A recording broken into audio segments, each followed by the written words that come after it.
السلام علیکم دوستو، آپ دیکھ رہے ہیں انفو ایٹ جواد۔ سلطان صلاح الدین ایوبی پارٹ 2۔ میدان حطین سے عیسائیوں کی شکست فاش کے بعد ایک شخص بالیان نامی کسی طرح اپنی جان بچا کر بھاگ نکلا تھا۔ یہ بہت بڑا سردار تھا۔ کچھ دن گزرنے کے بعد اس نے سلطان صلاح الدین ایوبی کی خدمت میں ایک قاصد کے ذریعے یہ درخواست پیش کی کہ اسے یروشلم جانے کی اجازت دی جائے تاکہ وہ اپنے بال بچوں کو لے کر کسی محفوظ مقام پر جا سکے، کیونکہ یروشلم جانے والے راستے پر سلطان کا لشکر موجود تھا۔ سلطان نے اسے پابند کیا کہ وہ بس اپنے اہل و عیال کو لے کر یروشلم سے نکل جائے گا، وہاں پر قیام نہیں کرے گا۔ اس بات کو اس نے خوشی کے ساتھ تسلیم کر لیا تھا۔ اسی کے ساتھ اس نے آئندہ کبھی سلطان کے ساتھ جنگ نہ کرنے کا بھی وعدہ کیا تھا، لیکن حسب معمول وہ اپنے وعدہ پر قائم نہ رہ سکا۔ ہوا کچھ یوں کہ جب وہ یروشلم میں داخل ہوا تو اس کو معلوم ہوا کہ اس وقت وہاں پر کوئی بھی سرکردہ سالار موجود نہیں۔ تمام سالار میدان حطین سے یا تو گرفتار ہو گئے تھے یا پھر جہنم واصل ہو چکے تھے۔ جیسے ہی بالیان یروشلم میں داخل ہوا تو وہاں اس کا شاندار استقبال ہوا۔ وہاں کے لوگوں نے اسے یروشلم کا بادشاہ بنانا چاہا، مگر اس نے انہیں بتایا کہ اس نے تو سلطان کے ساتھ یہ وعدہ کیا تھا کہ یروشلم سے اپنے اہل خانہ کو لے کر نکل جائے گا اور قیام بالکل نہیں کرے گا۔ اس پر عیسائیوں کے بڑے مذہبی رہنما نے اس سے کہا کہ اس وقت میں تمہیں وعدہ خلافی کرنے کا حکم دیتا ہوں، کیونکہ اس وقت وعدہ توڑنے سے زیادہ اس پر قائم رہنا گناہ ہے۔ یہ تمہارے لیے باعث ندامت رہے گا کہ تم یروشلم کے لوگوں کو بے آسرا چھوڑ کر چلے جاؤ۔ یقیناً تم جہاں بھی جاؤ گے تمہیں لوگوں کے طعنوں کا سامنا کرنا پڑے گا۔ چنانچہ بالیان اپنے وعدہ پر قائم نہ رہ سکا اور وہی ٹھہر گیا۔ اب بیت المقدس اور گرد و نواح میں جس قدر بھی گرجے تھے، وہاں کے پادریوں نے اپنے خزانوں کے منہ کھول دیے اور نئی جنگ کے لیے تیاری کرنے لگے۔ اب شہر میں ہر طرف جنگجو چلے آ رہے تھے۔ ان کے مذہبی رہنماؤں نے ان میں جوش و جذبہ خوب پروان چڑھایا تھا۔ دوسری طرف سلطان صلاح الدین ایوبی نے بھی عظیم و شان فتح کے بعد سکون کے ساتھ بیٹھنا گوارا نہیں کیا تھا، بلکہ حطین کے ساحلی شہر عکا کا محض 4-5 روز کے بعد ہی رخ کر لیا تھا۔ یہ شہر یورپ کے عیسائیوں نے 90 برس قبل مسلمانوں سے بازور قوت چھین لیا تھا۔ شہر کے اندر عیسائیوں کا لشکر موجود تھا، مگر وہ سلطان کے لشکر کی تاب نہ لا سکا اور شہر پر سلطان کے لشکر نے زبردست جنگ کے بعد قبضہ کر لیا۔ سلطان نے اس مرکزی مسجد میں نماز ادا کی جس کو 90 برس پہلے عیسائیوں نے گرجے میں تبدیل کر دیا تھا۔ سلطان نے دوبارہ مسجد کو بحال کیا اور سب سے پہلے اس مسجد میں خود نماز پڑھائی۔ عکا شہر پر غلبہ حاصل کرنے کے بعد اب سلطان صلاح الدین ایوبی نے اپنے متعدد سالاروں کی سرکردگی میں لشکر ترتیب دے کر روانہ کیے تاکہ وہ ان شہروں پر قبضہ کرے جنہیں عیسائیوں نے مسلمانوں سے چھین رکھا تھا۔ سلطان نور الدین زنگی کے دور میں جو عیسائیوں کا سیلاب پورے یورپ سے آیا تھا، اس کی قیادت جرمنی اور فرانس کے بادشاہ مشترکہ طور پر کر رہے تھے۔ وہ اگرچہ سلطان نور الدین زنگی کو شکست تو نہ دے پائے تھے، مگر مسلمانوں کے چھوٹے چھوٹے شہروں پر قابض ضرور ہو گئے تھے۔ چنانچہ ایک لشکر نے آگے بڑھ کر سفوریا اور الفولا پر قبضہ حاصل کیا، جبکہ ایک لشکر نے ساحل سمندر پر حیفا اور کیسار یا نامی شہروں پر قبضہ کر لیا۔ ایک لشکر نے سدستا اور نابلوس یا نابلس پر قبضہ کر لیا۔ اسی دوران سلطان نے اپنے بھائی العادل کو مصر سے طلب کر لیا تاکہ اس کا لشکر بھی بیت المقدس کی فتح میں حصہ لے سکے۔ اب سلطان صلاح الدین ایوبی عکا سے روانہ ہوا۔ پہلے تو اس نے تورون شہر کو عیسائیوں سے خالی کروایا اور پھر اس نے ساحلی شہر سارا فندہ کو عیسائیوں کے تسلط سے آزاد کروایا۔ پھر بڑی ہی تیزی کے ساتھ اس نے بڑے بڑے شہروں کو، جن میں سیدون، بیروت اور جبیل شامل تھے، عیسائیوں سے پاک کیا۔ ان تمام شہروں میں بہت بڑی تعداد میں یورپ سے آنے والے سورما موجود تھے، مگر وہ بھی اپنے غرور سمیت خاک میں مل گئے۔ اس کے بعد سلطان صلاح الدین ایوبی نے عیسائیوں کے مشہور شہروں ٹیمپلرز اور ہاسپیٹلرز پر بھی شدید جنگ کے بعد قبضہ کر لیا اور پھر اس نے اسکلان شہر کی طرف اپنا رخ کیا۔ اسکلان شہر میں عیسائیوں کو بہت بڑا لشکر موجود تھا اور اس لشکر میں بھی یورپ سے آنے والے جنگجو موجود تھے جو کہ اپنی طرف سے مسلمانوں کو ختم کرنے کے لیے آئے تھے۔ سلطان نے اسکلان کا محاصرہ کر لیا۔ عیسائیوں نے جنگ شروع کر دی مگر جلد ہی مغلوب ہو گئے اور سلطان نے اسکلان کو فتح کر لیا۔ یہ سلطان کی بہت بڑی کامیابی تھی اور اس کے بعد بیت المقدس پر قبضہ کرنا اور اس کے لیے کوئی بڑی بات نہیں تھی۔ سلطان صلاح الدین ایوبی نے اسکلان کی شاندار فتح کے بعد فراخ دلی کا فقید المثال مظاہرہ کرتے ہوئے بیت المقدس کے سابق بادشاہ گائی اور اس کے ساتھ تمام اس کے سردار جو کہ گرفتار ہوئے تھے انہیں رہا کرنے کا حکم دے دیا۔ اسکلان کی فتح گویا کہ اس بات کا اعلان تھی کہ اب بیت المقدس مسلمانوں کی فتح سے زیادہ دور نہیں۔ چنانچہ عیسائیوں کا ایک وفد سلطان صلاح الدین ایوبی کی خدمت میں صلح کی درخواست لے کر حاضر ہوا۔ انہوں نے سلطان سے گزارش کی کہ بیت المقدس کو فتح نہ کیا جائے بلکہ اسے بدستور عیسائیوں کے قبضہ میں ہی رہنے دیا جائے۔ سلطان صلاح الدین ایوبی نے انہیں کہا کہ میرے عقیدے اور اعتقاد کے مطابق بیت خانہ خدا ہے اور تم لوگ بھی اسے ایسا ہی مانتے ہو۔ میں اپنی مرضی سے نہ ہی اس کا محاصرہ کروں گا اور نہ ہی اچانک حملہ کروں گا۔ میں وہاں کے لوگوں کو پورا وقت دیتا ہوں کہ اپنا دفاع مضبوط کریں اور میں تمہیں 8 دن کا وقت دیتا ہوں کہ میرے مقابلے کے لیے تیاری کر لو۔ کسی لشکر کو بلوانا ہو تو بلوا لو۔ ہاں اگر وہ مقابلہ نہیں کر سکتے اور یقیناً نہیں کر سکتے تو وہ لڑے بغیر شہر میرے حوالے کر دیں۔ میں یہ وعدہ کرتا ہوں کہ بیت المقدس کے تمام باشندوں اور ان کے مال و اسباب کی حفاظت بڑے اچھے طریقے سے ہوگی۔ عیسائیوں کو یقیناً اپنی وعدہ خلافیاں یاد تھیں کیونکہ سب سے زیادہ بد عہد عیسائی ہی ہیں، کیونکہ وہ جو کہتے ہیں کرتے نہیں، یعنی آج وعدہ کر لیا اور کل فراموش کر ڈالا۔ چنانچہ انہوں نے سلطان کے وعدے کو بھی اپنا وعدہ ہی خیال کیا اور واپس لوٹ گئے، مگر سلطان اپنے وعدے پر قائم رہا اور اس نے جو مدت عیسائیوں کو دی تھی جب پوری ہو گئی تو سلطان نے بیت المقدس کی جانب پیش قدمی شروع کر دی۔ سلطان نے باب داؤد اور باب اسٹیفن کے درمیان اپنے لشکر کے ساتھ پڑاؤ کیا۔ اس وقت بیت المقدس میں عیسائی اس قدر زیادہ تعداد میں موجود تھے کہ گھروں اور گرجوں میں کوئی جگہ نہ رہی تھی۔ سلطان نے اندازہ لگایا کہ اس نے پڑاؤ غلط جگہ پر ڈالا ہے تو اس نے پڑاؤ اٹھایا اور دوسری جگہ پر ڈال دیا۔ بیت المقدس کے لوگوں نے دیکھا کہ سلطان نے پڑاؤ اٹھا دیا ہے تو انہوں نے خوشیوں کے شادیانے بجانے شروع کر دیے کہ سلطان ان کی بہت بڑی تعداد سے خوفزدہ ہو کر جا رہا ہے۔ اگلے روز انہوں نے دیکھا کہ سلطان نے جبل زیتون پر پڑاؤ ڈالا ہے اور اس پہاڑی پر اس کا پرچم لہرا رہا ہے۔ سلطان نے 40 منجنیقیں نصب کروا دی تاکہ ان سے سنگ باری کر کے شہر کی فصیل کو گرایا جا سکے۔ چنانچہ سنگ باری شروع ہوئی اور شہر کی فصیل کو ایک جگہ سے گرا دیا گیا۔ اب شہر میں ہر طرف آہو بکا بلند ہونا شروع ہو گیا۔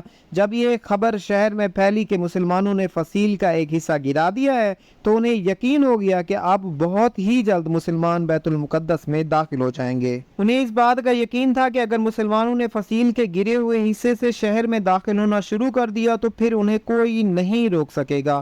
چنانچہ شہر کے حاکم بالیان نے پادریوں سے صلح مشورہ کیا کہ سلطان سے کسی طرح بھی صلح کر لینی چاہیے اور شہر سلطان کے حوالے کر دینا چاہیے۔ چنانچہ ایک وفد بالیان لے کر سلطان کی خدمت میں پہنچا اور یوں گویا ہوا کہ مسلمانوں کے عظیم سلطان، بیت المقدس میں جس قدر عیسائی ہیں انہیں موت سے نفرت ہے اور زندگی کی خواہش ہے، آپ انہیں معاف کر دیں۔ شہر آپ کے حوالے کر دیا جائے گا۔ اگر آپ معاف نہیں کریں گے اور ہمیں اپنی موت کا یقین ہو جائے گا تو خدا کی قسم ہم اپنی بیٹیوں اور عورتوں کو قتل کر دیں گے، اپنی دولت اور مال و اسباب کو آگ لگا دیں گے اور آپ کے لیے شہر میں ایک اشرفی تک نہیں چھوڑیں گے۔ شہر کے اندر جو مسلمانوں کے مقامات مقدسہ ہیں انہیں منہدم کر دیں گے اور جو مسلمان قیدی شہر میں موجود ہیں انہیں قتل کر دیں گے۔ شہر میں جس قدر جانور ہیں انہیں چھری پھیر کر ہلاک کر دیں گے تاکہ آپ لوگوں کو شہر میں کھانے کے لیے کچھ بھی نہ مل پائے۔ جب تک بالیان بولتا رہا سلطان خاموشی کے ساتھ اس کی طرف دیکھتا رہا،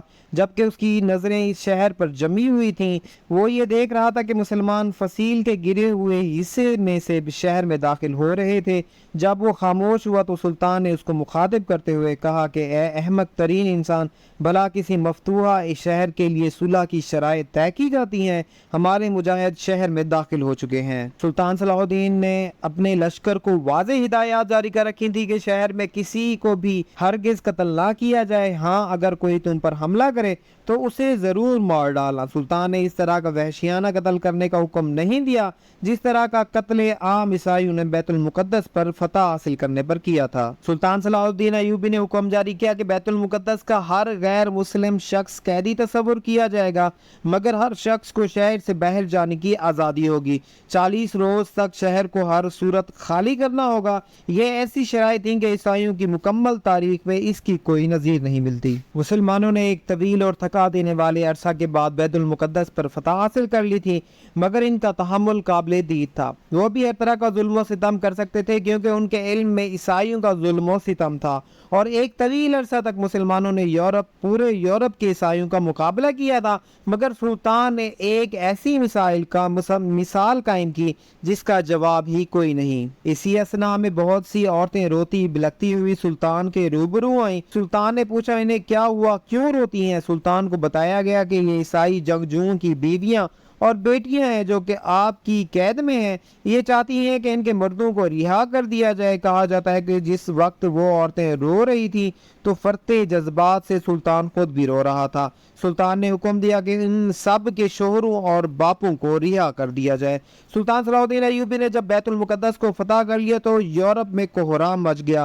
سلطان نے فتح کے بعد سور شہر پر قبضہ کرنے کا پروگرام بنایا۔ اس شہر کا پادری پہلے ہی یورپ کی طرف امداد کی غرض سے روانہ ہو چکا تھا، اس سے پہلے بیت المقدس کا پادری بھی یورپ پہنچ چکا تھا۔ چنانچہ دونوں اکٹھے ہو کر عیسائیوں کی قسم پرسی کی داستانیں رو رو کر سناتے اور لوگوں کو ایک مرتبہ پھر سے صلیبی جنگ پر آمادہ کرنے کی کوشش کرتے۔ وہ یہ کہتے کہ سلطان نے جس قدر علاقے عیسائیوں کے فتح کیے ہیں انہیں ہر صورت واپس لیا جائے۔ ان چرب زبان پادریوں کے قابو میں سب سے پہلے برطانیہ کا بادشاہ رچرڈ آیا، اور اس نے ان پادریوں سے مقدس صلیب حاصل کی اور عہد کیا کہ مسلمانوں سے جنگ کر کے انہیں شکست دے گا اور بیت المقدس کو ضرور فتح کرے گا۔ یہی نہیں بلکہ فرانس کے بادشاہ فلپ نے بھی عہد کیا۔ ان کے بعد ان پادریوں نے جرمنی کے شاہ فریڈرک کو بھی آمادہ کر لیا۔ ان پادریوں نے تینوں بادشاہوں کو مقدس صلیبیں دی اور ان سے پختہ عہد لیا۔ اس کے علاوہ سسلی کے بادشاہ ولیم نے بھی ایک بہت بڑا لشکر ان کے ساتھ روانہ کیا۔ پورے یورپ کے لشکر یکجا ہو کر بیت المقدس کی طرف روانہ ہو گئے۔ ان لشکروں کے ساتھ بہت بڑی تعداد عورتوں کی بھی تھی تاکہ وہ اپنے لشکریوں کا حوصلہ بڑھائیں۔ دوسری طرف تین گائی نے عہد پر قائم رہنا گوارا نہ کیا اور اس نے بھی بڑی کوشش سے ایک بڑا لشکر سلطان کے خلاف تیار کر لیا، اور جب اس نے سنا کہ یورپ سے بڑی تعداد میں لشکر آ رہے ہیں تو وہ بھی ساحلی شہر آگا کی بندرگاہ پر جمع ہونے والے عیسائی لشکروں میں شامل ہو گیا۔ ان تمام لشکروں نے دیکھتے ہی دیکھتے آقا شہر کا محاصرہ کر لیا۔ اس کی خبر جب سلطان کو ہوئی تو وہ اپنے تمام امور کو پسے پشت ڈالتے ہوئے آقا شہر کی طرف روانہ ہوا۔ جب سلطان آقا شہر کے قریب پہنچا تو اس نے دیکھا کہ میلوں تک عیسائیوں کے لشکر دکھائی دے رہے ہیں۔ اسی دوران سلطان پر کولنج کی بیماری کا شدید حملہ ہوا، مگر اس نے ہمت نہ ہاری اور فرانس کے لشکر پر حملہ کرنے کے لیے ایک لشکر روانہ کیا۔